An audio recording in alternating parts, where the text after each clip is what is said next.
2025년도 감정평가사 기출문제 분석 결과입니다.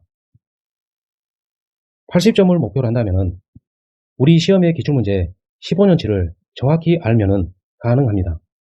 가령 7년치나 10년치로는 도저히 이 점수가 나올 수가 없어요. 최소 15년치는 정확히 알고 계셔야 됩니다. 단순히 지문을 눈에 발라서는 안 돼요.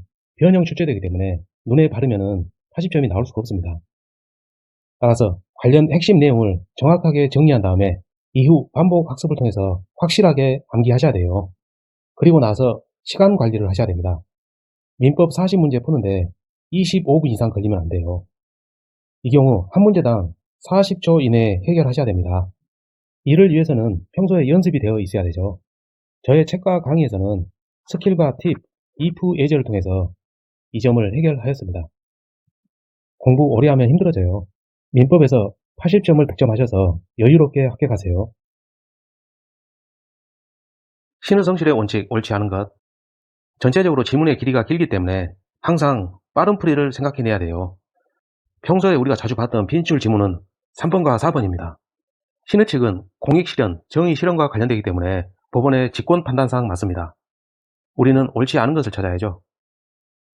3번, 강행규정을 위반한 자라도, 즉 스스로 강행규정을 위반한 자라도 그 법률행위 무효 주장 가능합니다.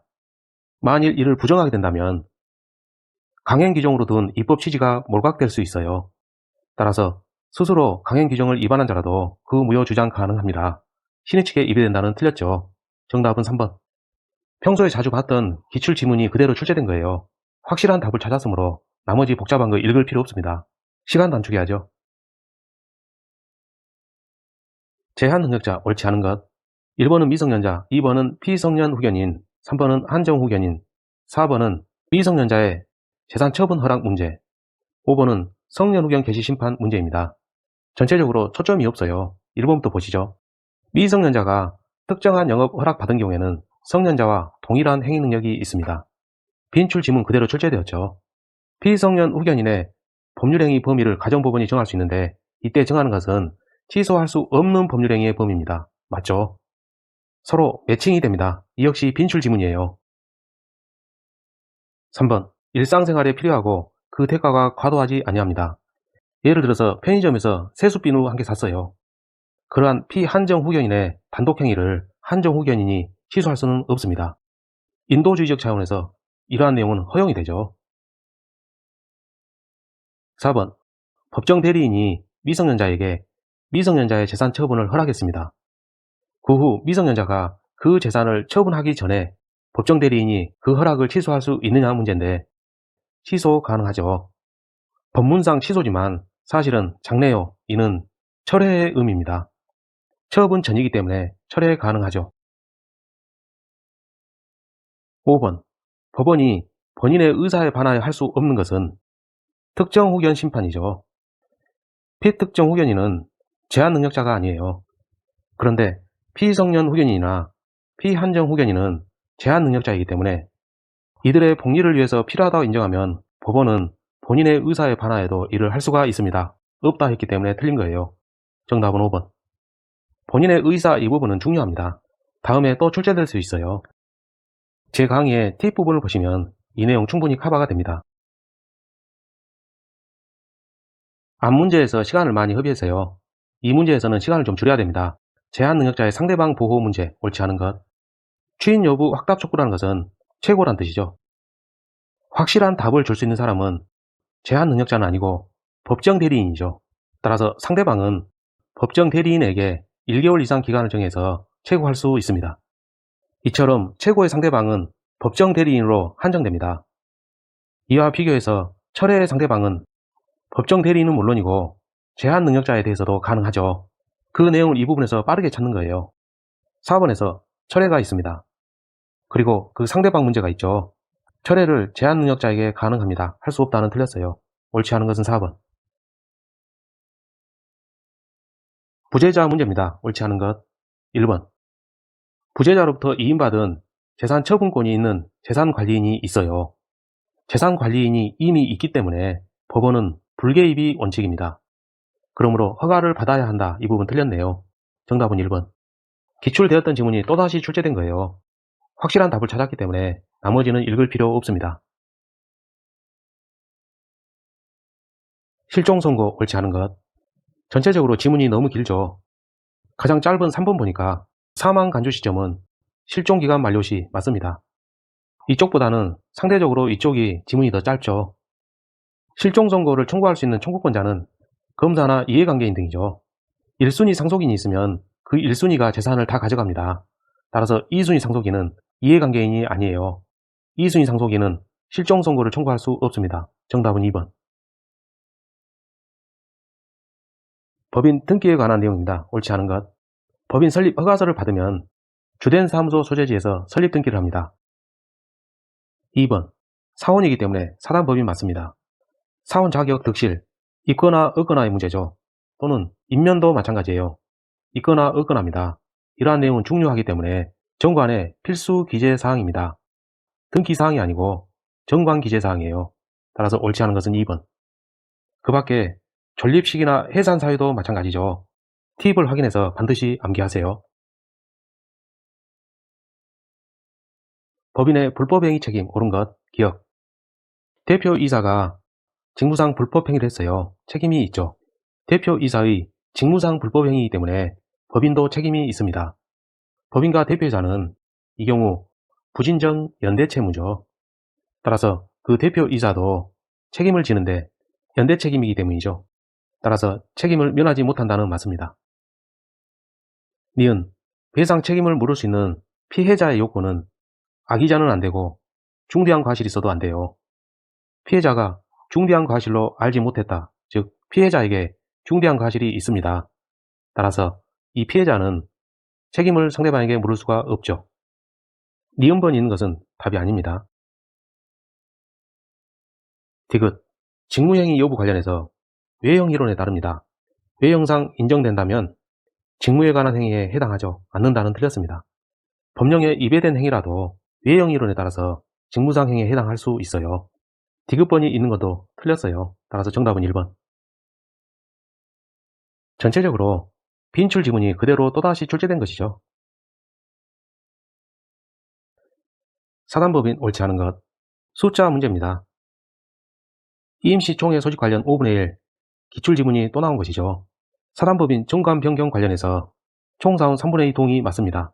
역시 기출지문이에요. 해산 결의는 총사원의 5분의 3이 아니고 4분의 3이죠. 정답은 3번. 이 숫자를 외우지 않으신 분들은 틀릴 수도 있는데 뒤에 나머지 지문들도 만만치 않아요.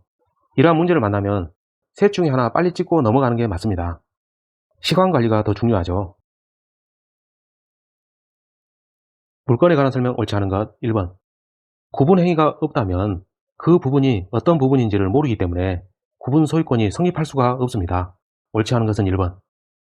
팁에서 정리해드렸지만 구분 소유권이 성립하려면 구분행위가 있고 구조상 이용상 독립성이 있어야 되죠. 사기 강박에 의한 의사표시 옳은 것 기억. 제3자의 강박입니다. A, B, C가 있습니다. B가 A에 대해서 강박했고 강박 상태에서 A가 C에게 법률행위를 한 겁니다. 제3자에 의한 강박이죠. 스킬에서 우리는 용사함으로 암기되어 있죠. 피용자는 제3자입니다.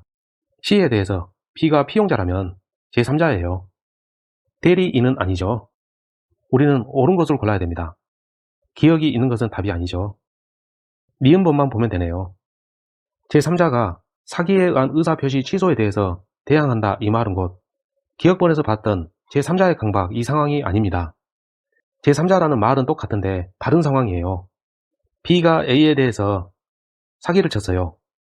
그리고 A와 B 사이에 법률행위가 있었습니다. 외부에 있는 제3자가 이를 믿고 어떤 법률행위를 했습니다. 그 후 사기당한 A가 사기에 대한 의사표시를 이유로 취소하려고 합니다. 문제는 취소의 소급표죠. 그 사이에 새로운 법률행위를 했던 제3자가 불축의 손해를 볼 수가 있어요. 따라서 거래 안전을 위해서 우리 민법에서는 제3자의 선의를 추정해줍니다. 제3자는 가만히 있어도 선의 추정을 받기 때문에 제3자가 제3자 자신의 선의를 증명해야 할 필요는 없죠. 설명이 다소 길었는데 단순하게 기억하는 방법은 이러한 상황에서는 취소 주장자가 제3자의 악의를 증명하는 것입니다. 니은번도 있으면 안 되죠. 남은 것은 2번이네요. 비진의 표시 옳지 않은 것 1번. 공무원의 사직 의사표시에는 적용되지 않습니다. 무림의 고수 기출문제 바이블에서 스킬 부분 보시면 민간회사 직원이 객기 부리면서 사표를 제출한 사안을 예시로 들었죠. 공무원의 경우는 민법상 제107조는 적용되지 않습니다. 2번. 진이란 것은 특정 내용의 표시를 하고자 하는 생각 맞습니다. 진심으로 마음속에서 바라는 사항 그게 아니고 표시상 효과이사 표시를 하고자 하는 생각 맞죠? 3번. 입증책임 문제입니다. 비진입 표시 효과는 원칙상 유효죠. 무효는 예외적인 사항이에요. 따라서 무효 주장자가 이러한 사항에 대해서 입증 책임을 부담합니다. 4번. 대리행위라면 비진입 표시 여부는 대리인을 표준으로 합니다. 집에서 자고 있는 본인 기준이 아니고 대리인을 기준으로 해서 비진입 표시 여부를 결정하죠. 5번. 강박에 의한 증여다. 사기 강박에 의한 의사표시 효과는 취소할 수 있죠. 즉 유동적 유효입니다. 유동적이긴 하지만 유효이기 때문에 효과 의사는 있죠. 결연은 틀렸습니다. 옳지 않은 것은 5번. 직전 문제에서 시간을 많이 뺐겠죠. 이 문제에서 핵심을 빨리 파악해서 빠르게 풀어야 됩니다. 1매매계약, 2매매계약이니까 이중매매 가능성이 있죠. 이중매매는 원칙상 유효입니다. 다만 예외적으로 반사의 질서에 해당하면 절대적 무효가 되죠. 둘 중에 어떤 상황인지를 여기서 보는 거예요. 매매대금 전액을 받았다. 이런 것 중도금 그 이상을 받은 것이죠. 그럼에도 불구하고 매도인이 제2매매계약을 체결했기 때문에 매도인 값은 배임 제거가 됩니다. 이 점에 대해서 병이 적극 가담했어요. 공범이 되죠. 둘 다 범죄입니다. 법질서 위반이죠. 따라서 반사의 질서입니다. 그러므로 이 부분이죠. 반사의 질서에 해당하는 이중매매니까 그 효과는 절대적 무효. 기억에서 이러한 소유권 이전 등기는 원인 무효 맞습니다. 니은 병이 정에게 매도하였더라도 절대적 무효이기 때문에 정도 유효를 주장할 수는 없죠. 아무리 여러 번 전전 매매되더라도 절대적 무효이기 때문에 전체 다 무효가 됩니다. 따라서 니은번이 있는 것은 답이 아니에요. 무가 무단 점유하고 있는데 병이 소유권에 기한 반환 주장 못하죠. 병은 배임죄 공범자예요. 반사의 질서로 무효인 이중매매이기 때문에 소유권이 없습니다. 그리고 그 효과는 절대적이고 확정적 무효이기 때문에 무단 점유자 무라도 제2계약의 무효를 주장할 수 있습니다. 디귿번은 맞네요. 따라서 옳은 것은 3번. 복대리 옳지 않은 것. 복대리는 본인이 있고 임의 대리인이 있어요. 그리고 임의 대리인이 그 대리인 자신의 이름으로 선임한 본인의 대리인이죠. 복대리인 선임은 복임권입니다. 무림의 고수 스킬에서 암기한 거 임복은 없죠. 법복은 있는데 임복은 없어요. 이러한 사유가 아니면 즉 이는 원칙을 물어본 겁니다. 임복은 없죠. 맞습니다. 2번. 복대리인이 있더라도 대리인의 대리권은 그대로 유지가 되어 소멸한다는 틀렸습니다.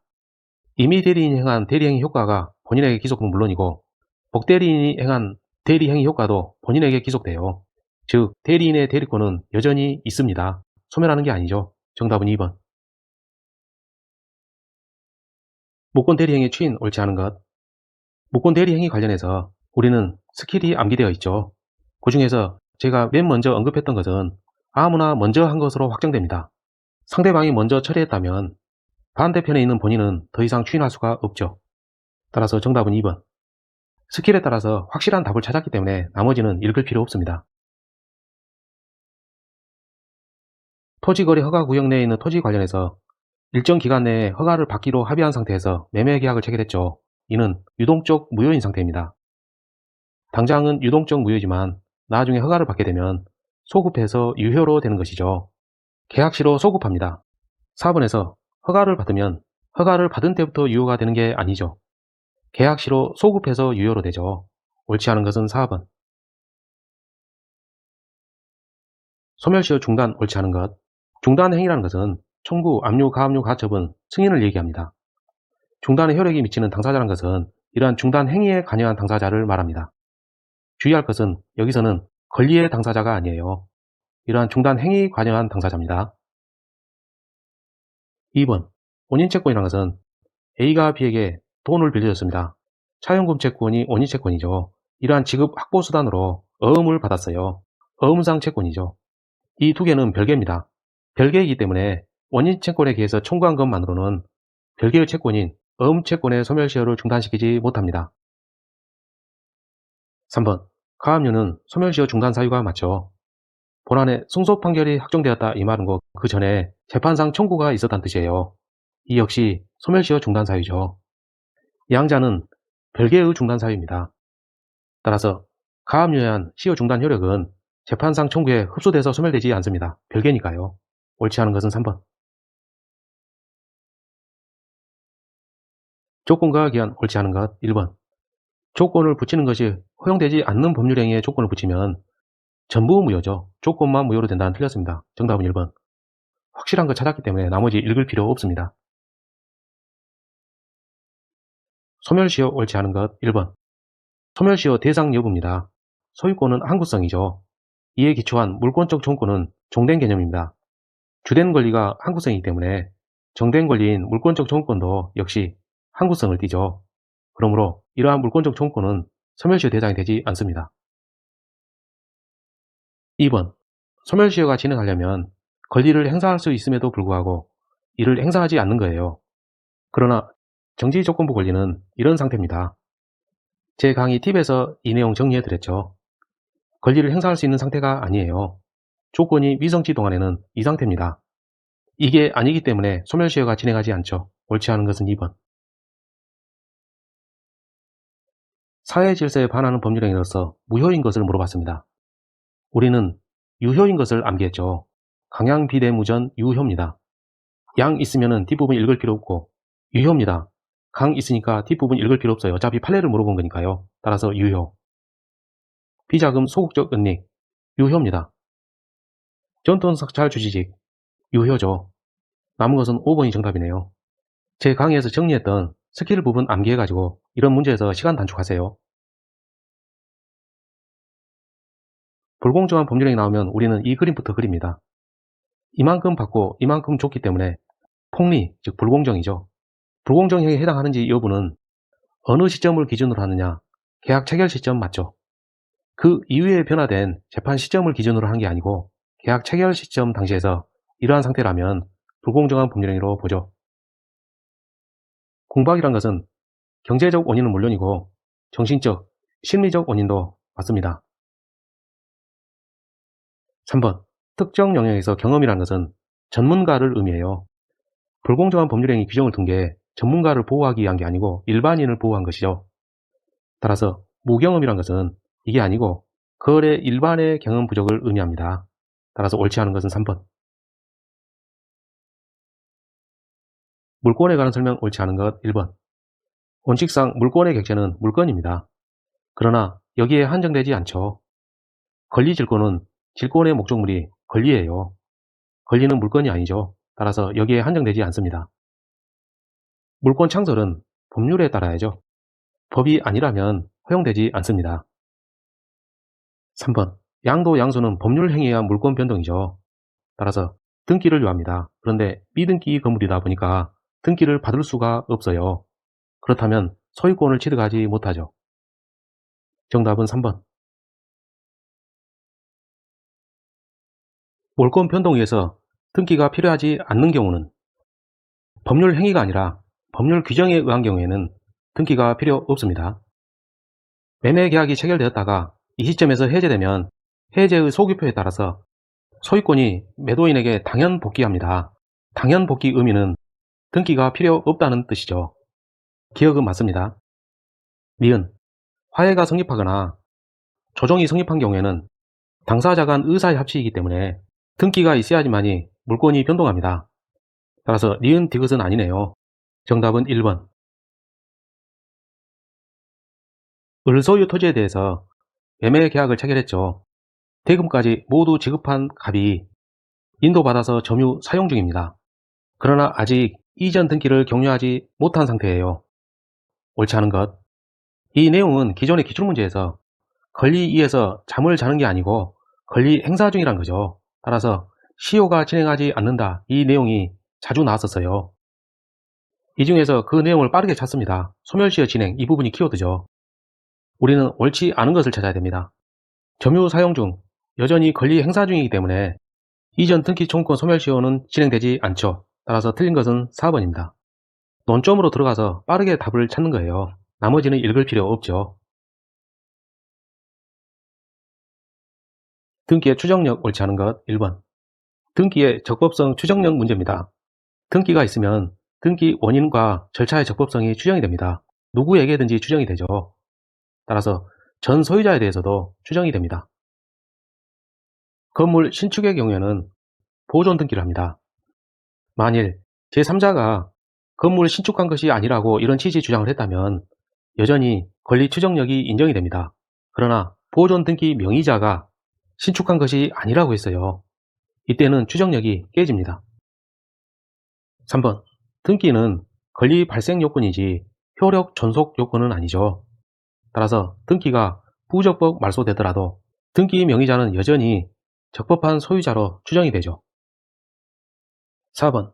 가등기 효력은 순위 보존이라는 절차적 효력만 있습니다. 아무런 실체적 효력이 없죠. 따라서 등기를 청구할 적법한 법률 관계가 있다고 추정되지는 않습니다. 정답은 4번. 점유 옳지 않은 것 1번. 사실상 지배라는 것은 물리적, 현실적 지배는 물론이고 사회관념에 따라서 한목적적으로 판단합니다. 따라서 건물 소유자라면 그 건물을 현실적으로 점거하지 않더라도 건물 소유자는 그 건부지에 대해서 점유하고 있다고 볼 수 있습니다. 없다는 틀렸어요. 관념상 판단하기 때문에 부지에 대한 점유 인정이 될 수 있습니다. 정답은 2번. 이하 내용에서도 중요한 것들이 있는데 기출문제 바이블에서 확인해 보세요. 갑소유 토지를 을이 임차했어요. 토지 임차죠. 그 후 임차 기간이 만료된 후에도 협의 없이 반환하지 않고 있습니다. 옳지 않은 것 1번. 을의 점유는 임대차 계약에 기한 것이었죠. 따라서 주인이 따로 있음을 알고서 한 점유예요. 그러므로 타주 점유입니다. 2번. 갑은 간접 점유 맞습니다. 임차인 을이 직접 점유하고 있죠. 임대인 갑은 을을 통해서 간접 점유하고 있습니다. 3번. 을의 점유 계속 추정 문제입니다. 인도받아서 점유했고 지금도 점유 중에 있습니다. 전후 양시 점유죠.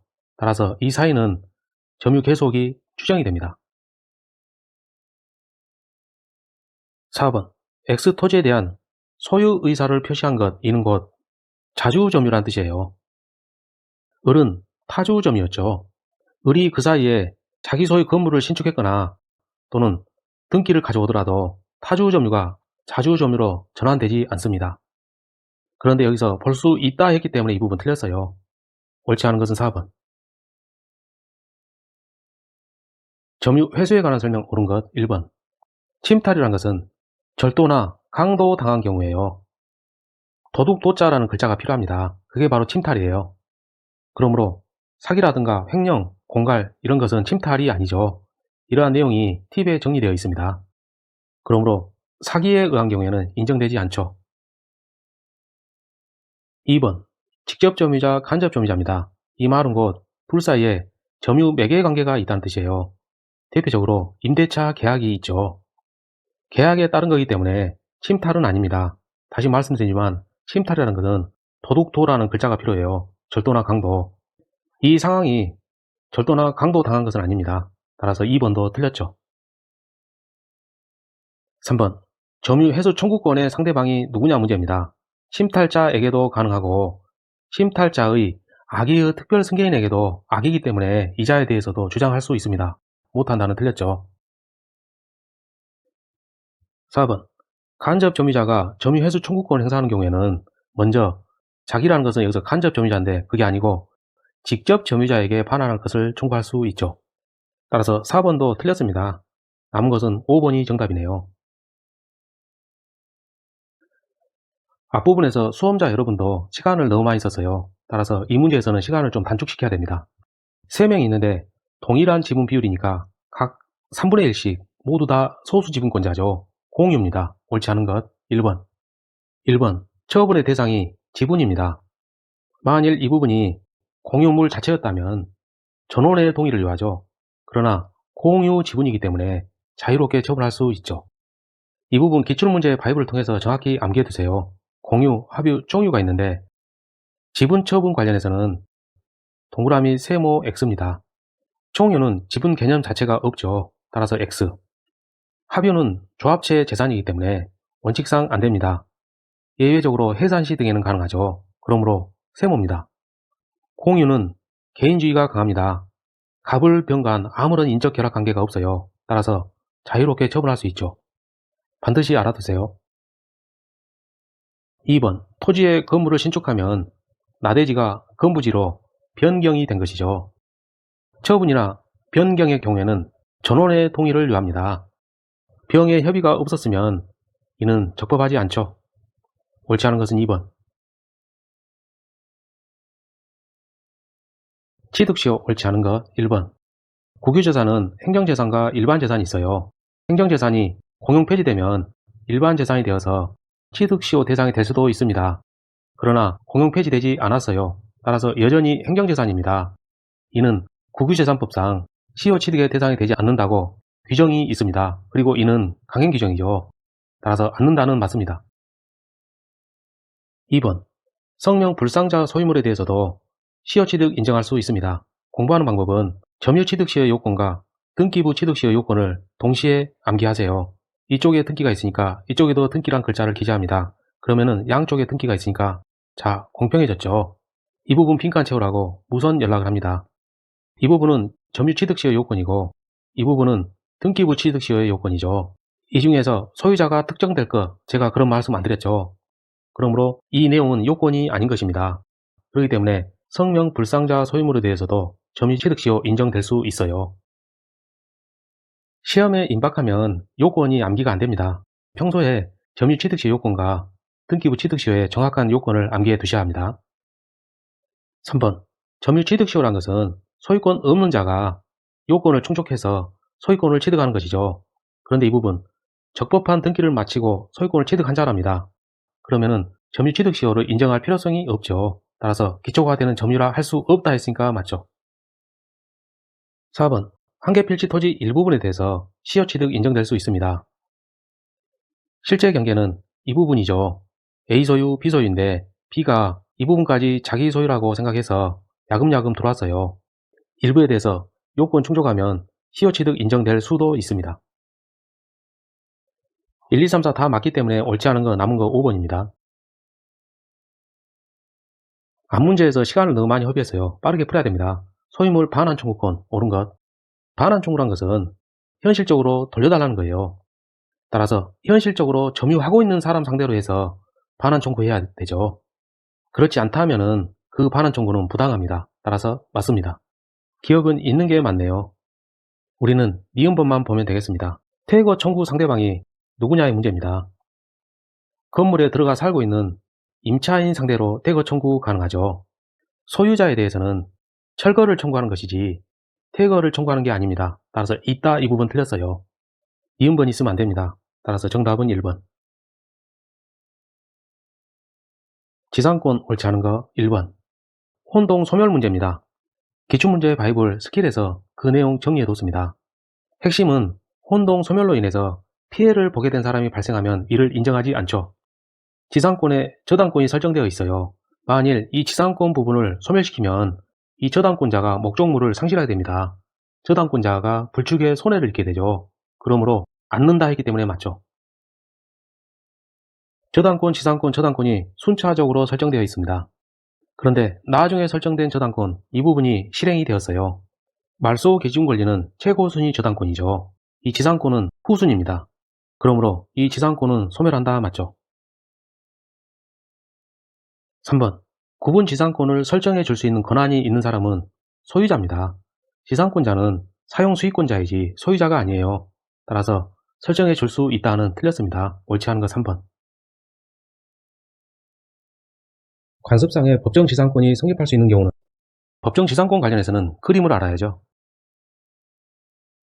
이 상태가 관습상의 법정 지상권 성립되는 요건입니다. 무림의 고수 기출문제 바이블에서 스킬 부분에 이런 내용이 정리되어 있죠. 자신의 토지에 미등기 건물을 건축한 자, 따라서 토지 소유자와 미등기 건물의 소유자가 동일인입니다. 그러므로 이렇게 그릴 수가 있죠. 그리고 매도를 했어요. 건물 철거 특약이 없었죠. 토지만을 매각했기 때문에 토지 소유자만 바뀌었습니다. 이 경우에는 사회경제상 이 건물을 유지하는 게 맞죠. 따라서 관습법상 법정지상권이 인정됩니다. 정답은 1번. 공식 그대로 답을 찾았기 때문에 애매하지 않아요. 확실한 답입니다. 나머지 읽을 필요 없습니다. 시간 절약하세요. 지역권 옳지 않은 거 1번. 노역지 소유권과 지역권은 수반성이죠. 같이 다닙니다. 그런데 당사자 간 약정에 의해서 함께 이전되지 않도록 하는 약정 가능합니다. 유효해요. 그리고 이를 등기해야지만이 대항력 있음을 부동산 등기법에서 규정합니다. 따라서 1번은 맞다고 볼 수 있죠. 다만 등기법 규정상 할 수 있다와 해야 한다는 다른데 법문 그대로를 보자면 이는 세무급이죠. 부동산 등기법에는 해야 한다 이렇게 되어 있거든요. 그런데 여기는 할 수 있다 했기 때문에 세무급입니다. 따라서 이 중에서 보다 더 틀린 것을 찾으면 좋겠죠. 승역지 소유자가 지역권 행사를 위해서 수선 의무 부담키로 약정했어요. 승역지 소유자의 특별 승계인이면 그 의무를 같이 부담합니다. 그렇게 함으로써 지역권자를 보호합니다. 한 개의 승역지 이에 수개의 용수지역권 설정될 수 있어요. 한 개 필지 승역지 옆에 여러 필지의 요역지가 있다면 한 개의 세무로부터 용수지역권 인정될 수 있습니다. 지역권 중에서 전망지역권입니다. 경치가 좋은데 앞에 새로운 건물이 들어섰어요. 그로부터 20년이 지나면 소멸시효에 걸리죠. 지역권은 소멸시효에 걸립니다. 않는다는 틀렸어요. 옳지 않은 것은 4번. 창고의 소유자가 갑입니다. 을과 월 차임 100만원, 보증금 3억원 하는 임대차 계약을 체결했어요. 보증금이 3억원이죠. 그런데 이러한 보증금 반환 청구권을 담보하기 위해서 같은 을에게 전세금 3억원, 이 보증금과 같은 금액입니다. 전세권 등기까지 격려했죠. 같은 목적물에 대해서 임대차 계약도 있고 전세권 계약이 있고 등기까지 되어 있어요. 결론은 둘 다 유효합니다. 임대차 계약은 틀림없이 성립하였고 전세권 성립 요건은 전세권 설정 계약, 전세금 지급은 기존의 채권으로도 가름할 수가 있죠. 이 부분에 대한 반환 청구권 관련해서 이 전세금 지급을 가름했습니다. 따라서 인정이 돼요. 그리고 마지막으로 성립 요건이 등기인데 전세권 등기까지 했습니다. 그러므로 전세권도 성립했죠. 결론적으로 임대차 계약과 전세계약 둘 다 유효합니다. 옳은 것을 골라야죠. 1번. 전세권 효력 주장할 수 있습니다. 없다는 틀렸어요. 2번. 전세권은 물권입니다.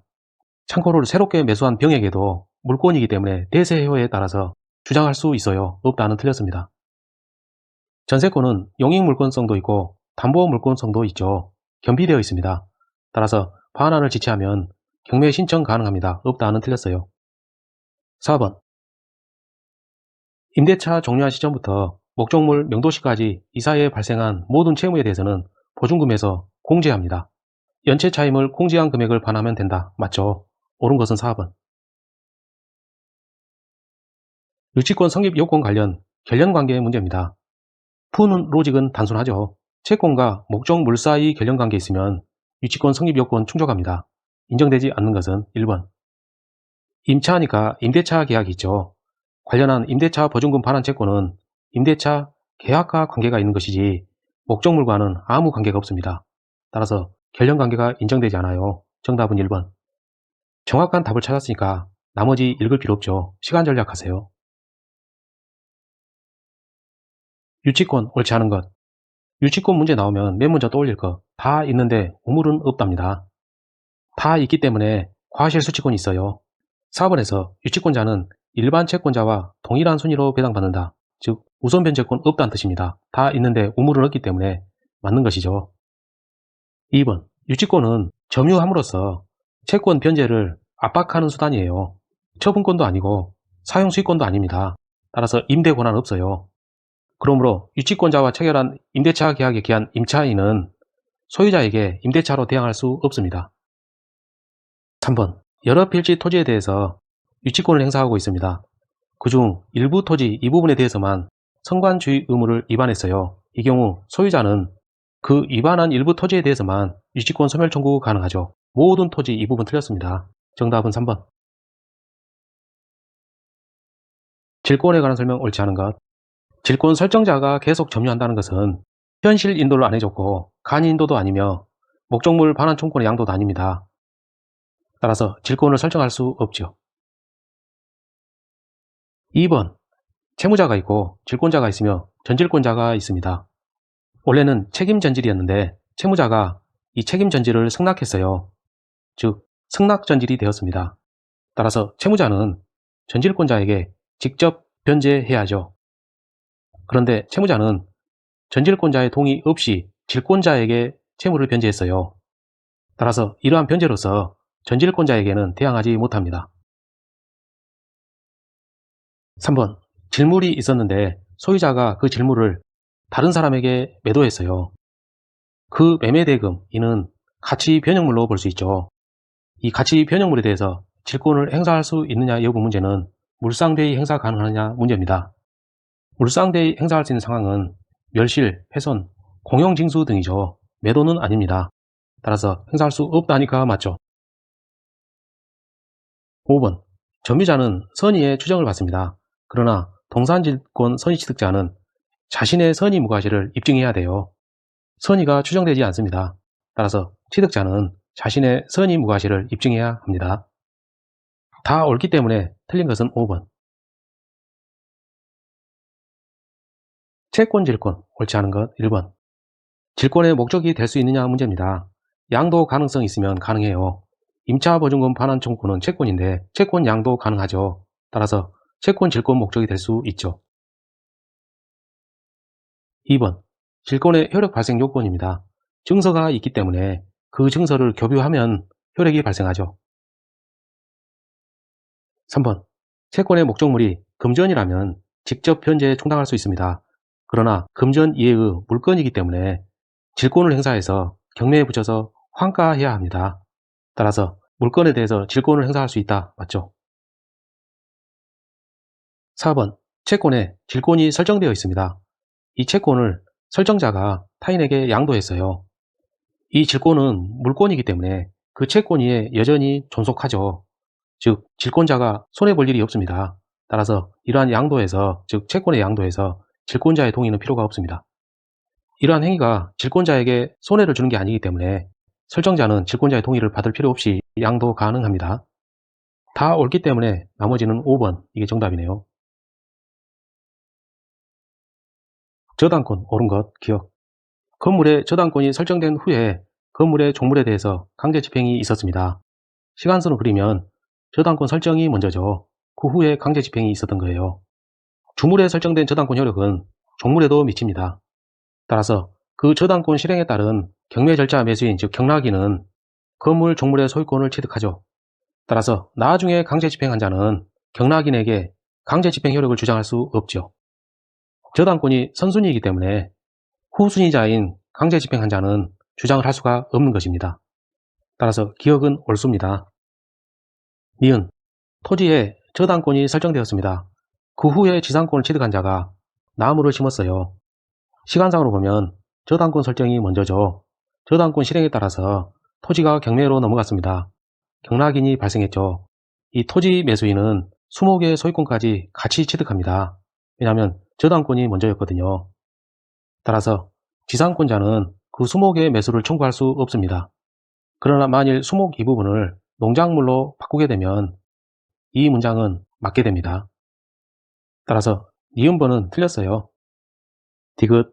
건물에 저당권이 설정되었는데 그 저당권이 실행되었습니다. 그 건물 소유를 위해 인정된 지상권이라는 것은 종된 권리이죠.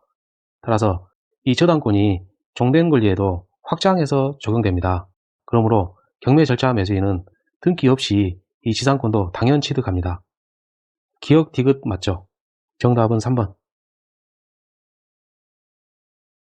을이 갑에게 1억 원을 빌려주면서 갑의 X토지와 병의 Y건물에 공동저당권을 설정받았습니다. 이때 중요한 것은 병은 물상보증인입니다. 담보가 일부는 채무자 소유지만 일부는 물상보증인 소유예요. 따라서 이 경우에는 동시배당이든 이시배당이든 가리지 않고 안분배당은 절대로 틀렸습니다. 1번 보시면 비례하여 틀렸죠. 이 경우 답은 채무자 소유로부터 우선 배당하고 부족한 부분은 물상 보증인으로부터 추가 배당합니다. 그 내용이 4번에 있죠. 동시 배당인데 X토지로부터, 즉 채무자 소유죠, 먼저 배당받고 변제받지 못한 부분이 있다면 Y건물, 물상 보증인 소유죠, 여기로부터 추가 배당 받습니다. 따라서 4번은 맞죠. 우리는 옳은 거, 정답은 4번. 결론적으로 민법 문제는 25분 이내에 전체를 풀으셔야 됩니다. 그리고 남은 시간은 다른 과목에 시간 배당하세요. 모든 지문을 다 읽으면 시간이 부족합니다. 장시간 고생하셨습니다.